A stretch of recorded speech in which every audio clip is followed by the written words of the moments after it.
Okay, welcome everybody to the class, and today we are going to start chapter 31st. The name of the chapter is Working Capital Finance. So in this textbook, the chapter is 31st chapter. যাদের বই আছে সবাই open করো এবং এই চ্যাপ্টারে working capital finance যেহেতু নাম, তার মানে what are the different sources of financing? Are working capital financing বলতে তো শর্ট টার্ম ফাইন্যান্সিং বোঝায়। তো এই কারণে এই সোর্সগুলি নিয়েই আমরা এই চ্যাপ্টারে আলাপ করব। What are the different working capital sources of financing. এর মধ্যে সবচেয়ে বেশি ইউজ হয় এর মধ্যে একটি সোর্স হলো ট্রেড ক্রেডিট। তারপরে হলো ব্যাংক ক্রেডিট,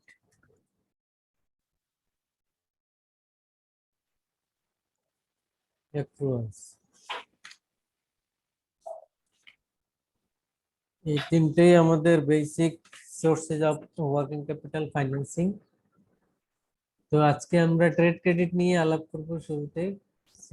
ট্রেড ক্রেডিট বলতে কি বোঝায় এবং এটি কিভাবে ফাইন্যান্সিং হিসেবে কাজ করে এবং কেন এটাকে আমরা ওয়ার্কিং ক্যাপিটাল ফাইন্যান্সের মধ্যে বলবো। So trade credit, you already know, refers to the credit that a customer gets from suppliers. One kind of credit the customer gets from the suppliers. That means when we purchase on credit, then trade credit is created. So there are different suppliers of raw materials. এখানে তো supplier বলতে আমরা র material সাপ্লায়ারকেই বুঝে থাকি। তো এই যে সাপ্লায়াররা রয়েছে তাদের কাছ থেকে আমরা যখন বাকিতে কিনে থাকি, তো এটি একটি ফাইন্যান্সিং হিসেবে কাজ করে। ফর এক্সাম্পল, আমার এখন 1 লাখ টাকার র মেটেরিয়ালস দরকার, আমার কাছে টাকা নাই, এখন কি করণীয়? একটা অপশন হতে পারে I can take a loan from bank of 1 lakh টাকা। 1 লাখ টাকা ব্যাংক থেকে লোন নিলাম and then we can purchase the raw materials on cash. সেই 1 লাখ টাকা দিয়ে ক্যাশে আমরা র মেটেরিয়ালস কিনলাম, এটি একটি option. And there is another option, that is to find out those suppliers who are selling on credit, যারা বাকিতে বিক্রি করে এরকমের সাপ্লায়ার খোঁজা। And if we find those suppliers, then we can purchase on credit, আমরা তাদের কাছ থেকে বাকিতে কিনতে পারি। That means those suppliers is providing credit to us. আমাদেরকে বাকিতে বিক্রি করা মানে কি? 1 লাখ টাকার প্রোডাক্ট বাকিতে বিক্রি করলো, তার মানে হলো যে এই সাপ্লায়ার আমাদেরকে মূলত 1 লাখ টাকা ক্রেডিট বা 1 লাখ টাকা লোন দিল, যেহেতু সে বাকিতে বিক্রি করেছে। আর সে এটা বাকিতে না দিলে আমাকে ব্যাংক থেকে 1 লাখ টাকা লোন নিতে হতো, আর ব্যাংক থেকে লোন নিয়ে তারপরে হয়তো আবার তার কাছ থেকে ক্যাশে কিনতে হতো। আর এখন আমাদের সুবিধা হলো যে we don't need to go to bank for the loan, rather we can purchase on credit from the suppliers. তো এই সাপ্লায়ার কাছ থেকে আমরা বাকিতে কিনতে পারলাম। So this is an alternative to the bank loan. Bank লোনের এটি একটি অল্টারনেটিভ। তো এখন এই ট্রেড ক্রেডিট এটি পাওয়ার উপায়টা কি, সেটি একটি বিষয়। পাওয়ার উপায় হলো যে it is a natural or the regular course of business. তুমি যদি রেগুলার বিজনেস করো, তুমি সাপ্লায়ার পরিচিত হয়ে যাবে, তোমার অনেক সাপ্লায়ার থাকবে যাদের সাথে তুমি ট্রেড করবে, বাকিতে কিনবে। এই পরিচিত হতে হতেই দেখবে যে অনেকেই তোমাকে আবার বাকি দিবে। এর আলাদা কোনো এরকমের সিস্টেম নাই যে তোমাকে অ্যাপ্লিকেশন করে তারপরে বাকিতে কিনতে হবে, এরকমের কোনো বিষয় না। It is a informal sources of financing, because during the regular course of business you will be introduced to different kinds of suppliers and you will get the credit facilities from them. এটি তুমি তাদের কাছ থেকে এই facilities গুলি পাবে। তো এটি হলো পাওয়ার উপায়। তখন এই যে আমরা ট্রেড ক্রেডিটের কথা বললাম, এই ট্রেড ক্রেডিটের ক্ষেত্রে আমরা যখন এই ক্রেডিট নিব তখন কিছু টার্মস থাকে। সেই টার্মস গুলিকে আমরা আগে আলাপ করেছিলাম, বলেছিলাম যে 210 নেট 30, ফর এক্সাম্পল, যে ক্রেডিট ক্রেডিট টার্মস গুলি কিভাবে লিখে এরকমের লেখা থাকে 210 নেট 30। তো এখন এই যে 210 নেট 30 এটার মানে কি? এটার মানে we are getting 2% discount if we pay by 10 days and the credit period is 30 days. তো এটা হলো আমাদের ক্রেডিট টার্মস। তো যখন আমরা ট্রেড ক্রেডিট নিব বা বাকিতে কিনবো তখন এরকমের ক্রেডিট টার্মস থাকে। তো এখন মনে করো দেয়ার আর ডিফারেন্ট সাপ্লায়ার্স, আমাদের অল্টারনেটিভ অনেক সাপ্লায়ার রয়েছে এবং বিভিন্ন সাপ্লায়ারের কাছ থেকে আমরা এরকম অনেকগুলি টার্ম পেয়েছি। এখন কখন আমরা এই ক্রেডিট টার্মস মানে ডিসকাউন্ট অফার নিব এবং কখন আমরা ডিসকাউন্ট অফার নিব না, সেটা ডিপেন্ড করবে এই টার্মস এর উপর। যে আমরা ক্যালকুলেট করে দেখব যে এখানে 2% ডিসকাউন্ট যদি আমরা না নেই সেক্ষেত্রে আমাদের 30 ডেজ পরে আমরা পেমেন্ট করতে পারবো। আর যদি এই 2% ডিসকাউন্ট আমরা নিতে চাই সেক্ষেত্রে আমাদের পেমেন্ট কিন্তু এই 10 দিনের মধ্যেই করতে হচ্ছে। তাহলে ডিসকাউন্ট অফার পাওয়ার জন্য আমাদের পেমেন্টটা একটু আর্লি করতে হচ্ছে, that means by 10 days, and at the same time we are enjoying 2% discount. But if we ignore, if we lose the discount offer, if we avoid the discount offer, then we are getting another 20 days. That means after 30 days we can make the payment. সেক্ষেত্রে আরো 20 দিন পরে আমরা payment করতে পারি, এটি একটি সুবিধা। তার মানে ডিসকাউন্ট অফার নেয়ারও এবং না নেওয়ার দুটি পজিটিভ নেগেটিভ দিক আছে। আমরা ডিসকাউন্ট অফার যদি না নেই সেক্ষেত্রে আমরা 30 ডেজ পরে পেমেন্টটা করতে পারি, because the credit time is 30 days, and if we enjoy the discount offer সেক্ষেত্রে আমাদের 10 ডেজ এর মধ্যে পেমেন্ট করতে হবে। তার মানে টাকাটা আমাদের আগেই অ্যাভেলেবেল থাকতে হবে। তো এই কারণেই আমরা এখানে ডিসিশন মেক করতে হয় যে আমরা কি ডিসকাউন্ট অফার নিব নাকি নিব না। এরকমের যখন অনেকগুলি অফার থাকে আমরা কম্পেয়ার করে তখন আমরা চিন্তা করি যে which offer is cost effective, যে কোন অফারটি কস্ট ইফেক্টিভ, তখন আমরা ডিসকাউন্ট অফার নেই এবং কোথাও কোথাও আমরা ডিসকাউন্ট অফারটি ইগনোর করি। কারণ আমরা দেখব দুইটা বিষয় কম্পেয়ার করব যে what is the cost of discount offer নেয়ার কস্ট কত, and if we ignore the discount offer what will be the cost, না নেয়ার কস্ট কত, ডিসকাউন্ট অফার নিলে কস্ট কত এবং না নিলে কস্ট কত, সেই দুটি দেখেই কিন্তু আমরা ডিসিশন নিয়ে থাকি যে which will be the cost effective। তার মানে কস্ট কম্পারিজনের ক্ষেত্রে আগে বলেছিলাম the lower cost will be acceptable, যেখানে কস্ট কম আমরা সেটাই নিই, আর প্রফিটের ক্ষেত্রে বা বেনিফিটের ক্ষেত্রে যেখানে বেশি সেটা নিই, আর কস্টের ক্ষেত্রে যেটি কম আমরা সেটি অ্যাকসেপ্ট করি।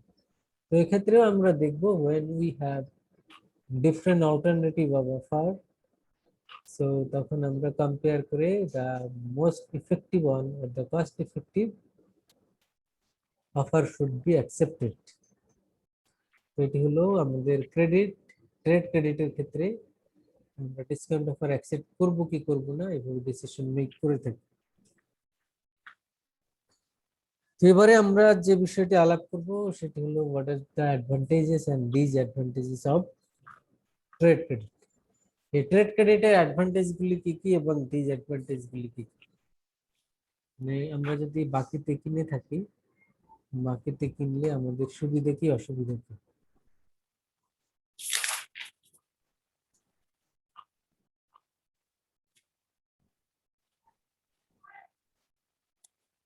তো advantages and disadvantages of trade credits.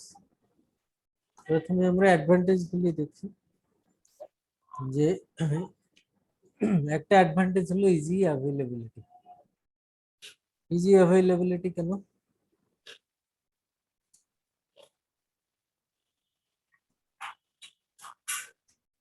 Easy availability মানে আমরা এটা চাইলেই পেতে পারি।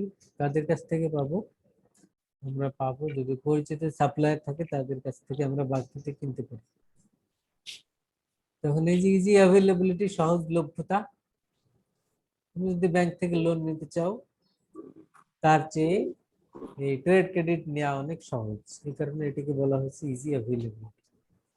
ব্যাংক থেকে লোন নেওয়া একটু difficult process, because you need to go to bank searching the better option, which bank will be suitable for you to get the loan, and কোন ব্যাংকের ইন্টারেস্ট রেট কেমন, এগুলি কম্পেয়ার করার একটা বিষয় আছে। সবার কাছে গেলেই তো আবার লোন দিবে না, সেটি আরেকটি বিষয়। অনেকে হয়তো তোমার সিকিউরিটি, মর্টগেজ এগুলি চাইতে পারে। তো সবগুলি বিষয় বিবেচনা করে then you need to think about the bank loan. Or if you go for trade credit, it will be easy, because if you are known to the suppliers, just if you are known, then you may have the trade credit. তুমি পরিচিত, এই কারণেই তুমি পেতে পারো।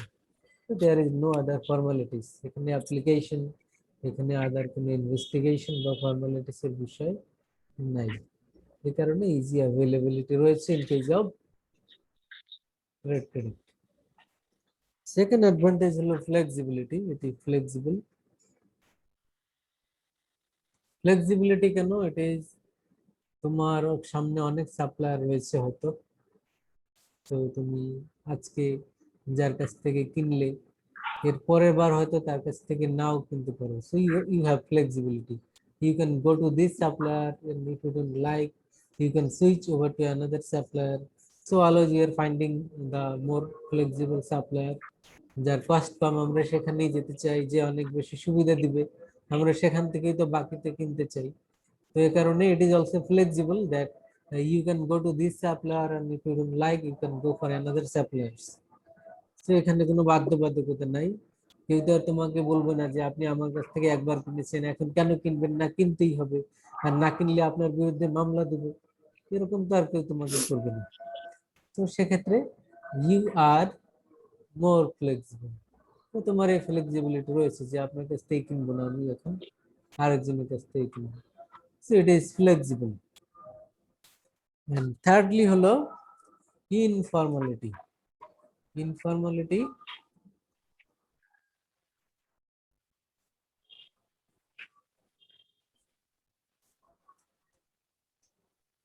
ইনফর্মালিটি কি? ইনফর্মালিটি বলতে আমরা বুঝি যে it is not formal. Formal বলতে একটা অফিসিয়াল অ্যাপ্রোচ, আর ইনফর্মাল বলতে there is no official approach.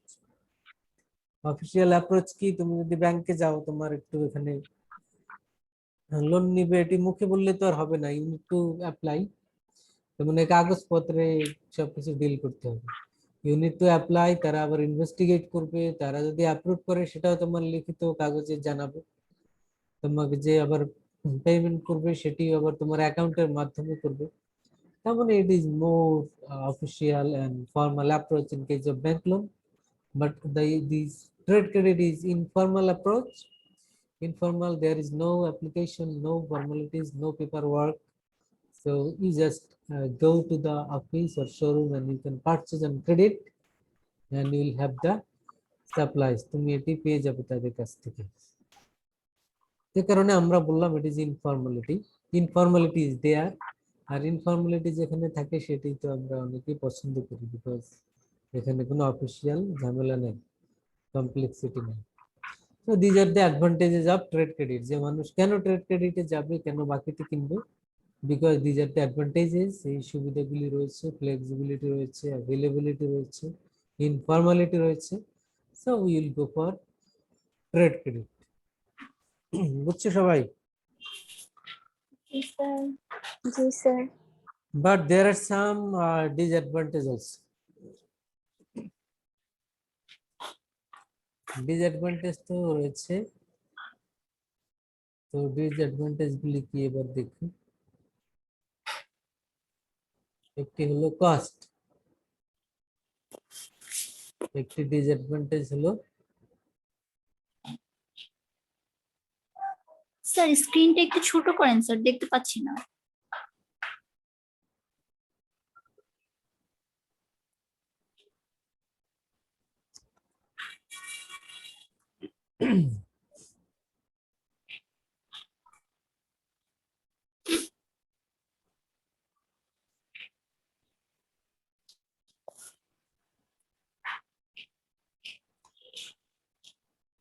ডিসঅ্যাডভান্টেজের মধ্যে সবচেয়ে বড় হলো কস্ট। কস্ট কি? আমরা যদি বাকিতে কিনি সেক্ষেত্রে কস্ট একটু বেশি পড়ে। এটি সবাই জানো যে তুমি যদি ক্যাশে কিনো আর তুমি যদি বাকিতে কিনো, বাকিতে কিনলে কিন্তু খরচ একটু বেশি পড়ে। যে কারণে বিভিন্ন অফার থাকে যে ক্যাশ প্রাইস মনে করো 1 লাখ, ক্রেডিট প্রাইস 1,10,000। এই যে ক্যাশ প্রাইস ক্রেডিট প্রাইস এটি একটু ভ্যারি করে, ডিফার করে। এটি একটি ডিসঅ্যাডভান্টেজেস যে cost is more in case of trade credit compared to cash purchase.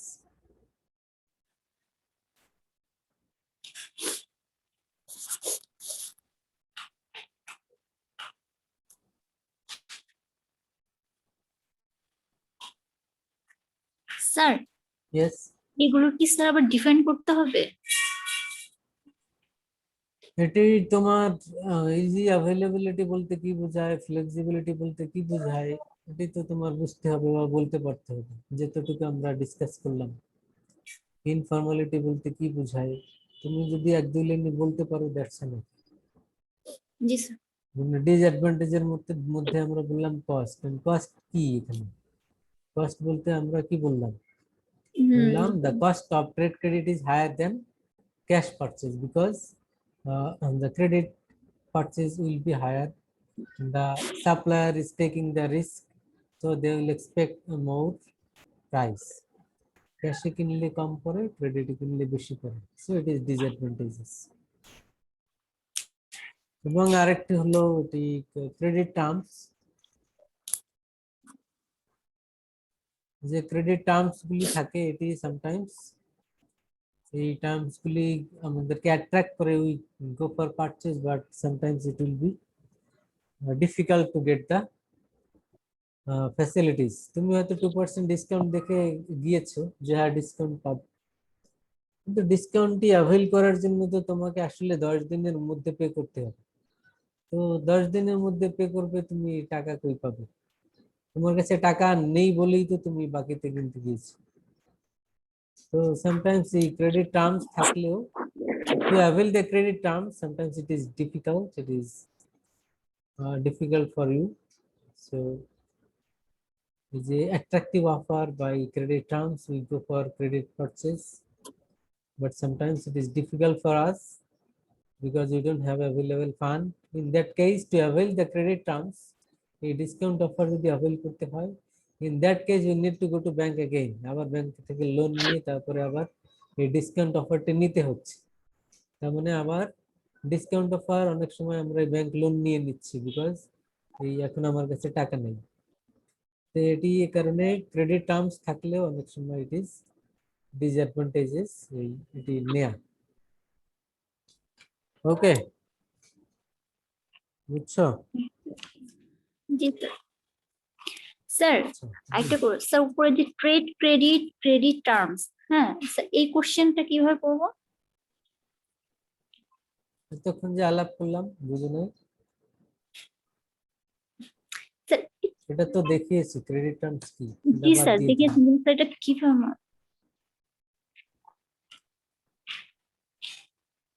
ও আচ্ছা আচ্ছা স্যার বুঝতে পেরেছি। তো অ্যাডভান্টেজ ডিসঅ্যাডভান্টেজ আমরা আলাপ করলাম, তারপরে ব্যাংক ক্রেডিট। ব্যাংক ক্রেডিট বলতে আমরা ব্যাংক লোন, ব্যাংক ফাইন্যান্সিং এগুলি বুঝে থাকি। There are different forms of bank finance. Bank ক্রেডিটেরও আবার ডিফারেন্ট ফর্ম রয়েছে।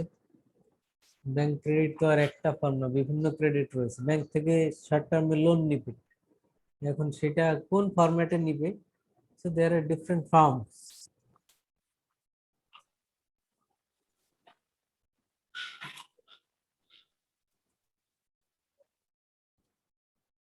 ডিফারেন্ট ফর্মস এর মধ্যে কি কি আছে?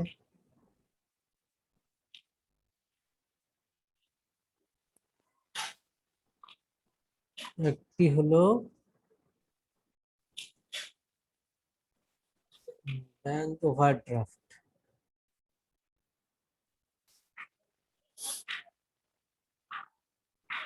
Cash credit.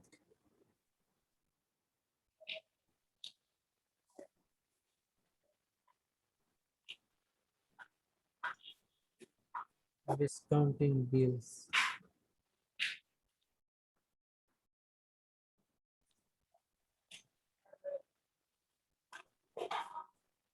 Working capital loan.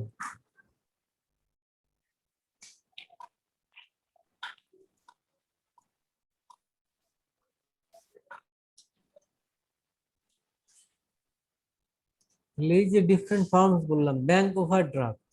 So bank overdraft কি, suppose you are a businessman, you have a current account with the bank.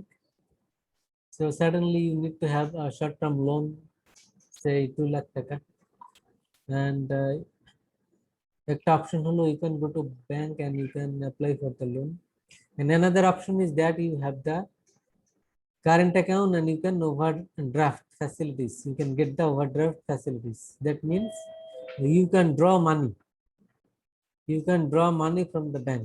Bank থেকে তুমি টাকা তুলতে পারবে, তোমার ব্যালেন্স নাই কিন্তু তুমি টাকা তুলতে পারবে, এটাই হলো overdraft facilities. But only the current account holder get the facilities and there is a limit. এর একটা লিমিট থাকে, তুমি আবার যত ইচ্ছে তত তুলতে পারবে না, একটা লিমিট দেয়া থাকে। তো তোমার অ্যাকাউন্টে টাকা নাই বাট ইউ ক্যান ড্র মানি, এটাই হলো ব্যাংক ওভারড্রাফট। এবং তার একটি সময়ের মধ্যে আবার এটি তোমার অ্যাকাউন্টে টাকা জমা হতে হবে, তখন ব্যাংক আবার ওটি নিয়ে নিবে। আর যদি তুমি যে সময়টি মানে যে টাইমের জন্য তুমি লোন নিয়েছো, মনে করো 20 দিন, 1 মাস, 2 মাস, ততদিনের জন্য ব্যাংক আবার একটি ইন্টারেস্ট চার্জ করবে। So this is called bank overdraft. So you are getting the overdraft facilities. That means you can draw money though you don't have any balance in your account, and bank will charge interest on the amount you are getting as overdraft. The time you are using the fund, the bank will charge interest on the basis of that time. এটা দিন হতে পারে, মাস হতে পারে, যত দিনের জন্য তুমি এটি ইউজ করবে বা নেবে তত দিনের জন্য সে এই ফ্যাসিলিটিসটা দিবে। ওকে, ওভারড্রাফট বুঝছো? সেকেন্ডলি আমরা আলাপ করব ক্যাশ ক্রেডিট। ক্যাশ ক্রেডিট এটাকে বলে সিসি। সিসি মানে ক্যাশ ক্রেডিট। এখন এই সিসি লোন এটিও এক ধরনের short term loan. Short term loan, so you are taking from bank, bank তোমাকে ক্যাশ ক্রেডিট দিচ্ছে। তার মানে কি 3 মাস, 6 মাস, 1 বছরের জন্য লোন দিচ্ছে। But bank is not taking any mortgage, এর এগেইনস্টে ব্যাংক কোনো মর্টগেজ রাখছে না। তাহলে ব্যাংকের সিকিউরিটি কি? সিকিউরিটি হলো যে তুমি ব্যাংক থেকে লোন নিয়ে যে র মেটেরিয়ালস কিনবে বা যেই ইনভেন্টরি কিনবে, সেটি ব্যাংকের কাছে আবার মর্টগেজ হিসেবে থাকবে। তার মানে you are purchasing goods by taking the loan, and that goods will be considered as security or collateral to the bank.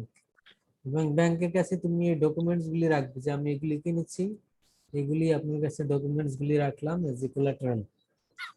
যদি পেমেন্ট ফেল করো, ব্যাংক সেখান থেকে হয়তো আদায় করবে। তো এটি হলো ডকুমেন্টস রাখা এবং গুডস গুলি কিনে তোমার কাস্টডিতে রাখা, এটি একটি system.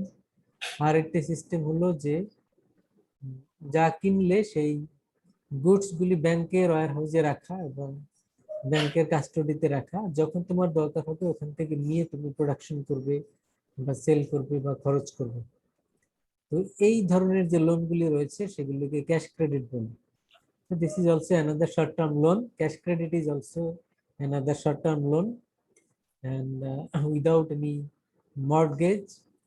So the inventory or the raw materials you are purchasing by taking the loan, that will be considered as security to the bank. ওই ক্যাশ ক্রেডিট এটিও এক ধরনের শর্ট টার্ম ফাইন্যান্সিং। এরপর ডিসকাউন্টিং বিলস। বিল ডিসকাউন্টিং তো আমরা আগে আলাপ করেছিলাম ফ্যাক্টরিং চ্যাপ্টারে।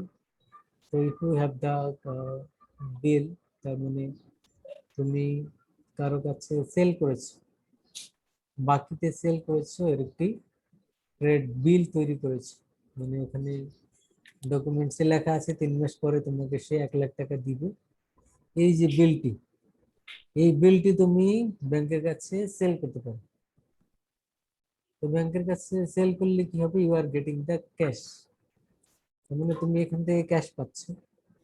তো ব্যাংকের লাভ কি, ব্যাংক হয়তো এটি তোমার কাছে ডিসকাউন্টে কিনবে। যেমন 1 লাখ টাকার বিল ব্যাংক তোমার কাছ থেকে হয়তো কিনবে 80,000 টাকায়, তাহলে 20,000 টাকা ব্যাংকের লাভ, যে সে এটি আদায় করবে। So this is called discounting bills. So it is also a sources of short-term financing because immediately you are getting the cash. Then working capital loan, any kind of loan for working capital purpose. So এটাকে আমরা working capital loan বলতে পারি। তো এটি যে কোনো ধরনের লোনই হতে পারে, এটি ওয়ার্কিং ক্যাপিটাল পারপাসে যদি নেওয়া হয়, that will be considered as working capital loan. এটি হতে পারে লাইন অফ ক্রেডিট, হতে পারে রিভলভিং ক্রেডিট, এসবই হলো ওয়ার্কিং ক্যাপিটাল লোন। বুঝছো? জি স্যার। তাহলে আমরা ভ্যারাইটিস অফ লোন নিয়ে আলাপ করলাম, শর্ট টার্ম ব্যাংক ফাইন্যান্সিং নিয়ে আলাপ করলাম। যদি না বুঝো বলো, প্রশ্ন থাকলে বলো।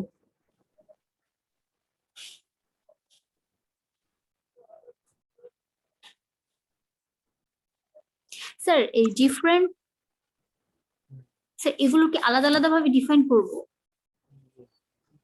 আলাদা কোনটা? মানে স্যার এই যে যেমন different forms of bank finance, কোশ্চেনটা এরকম থাকলে স্যার এই যে ব্যাংক ওভারড্রাফট, ক্যাশ ক্রেডিট, এগুলো এগুলি আলাদা আলাদা আলাদা। আলাদা, ওভারড্রাফট কাকে বলে, তারপরে স্যার এই যে ক্যাশ ক্রেডিট ডিসকাউন্টিং কাকে বলে, সবই তো আমরা ডিসকাস করলাম। সেগুলি তোমার ভাষায় শর্টলি 1-2 লাইন করে তোমার বলতে হবে।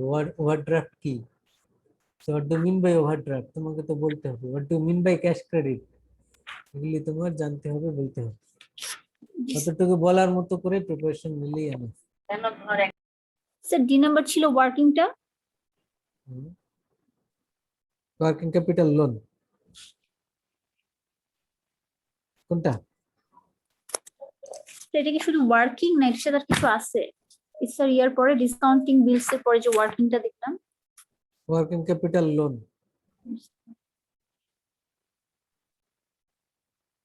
ওয়ার্কিং ক্যাপিটাল লোন নিয়ে আলাপ করলাম না এতক্ষণ? জি স্যার। সেটাই।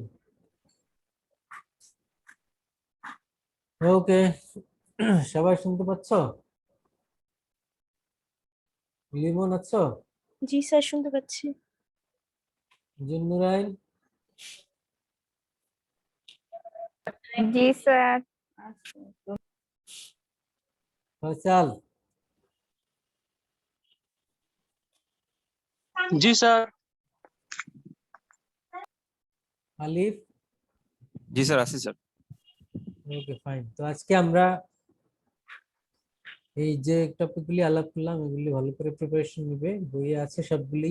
আমরা তো শর্ট করে ডিফাইন করলাম। তো ভাইবার জন্য এরকম শর্ট এতটুকু প্রিপারেশন নিলেই এনাফ।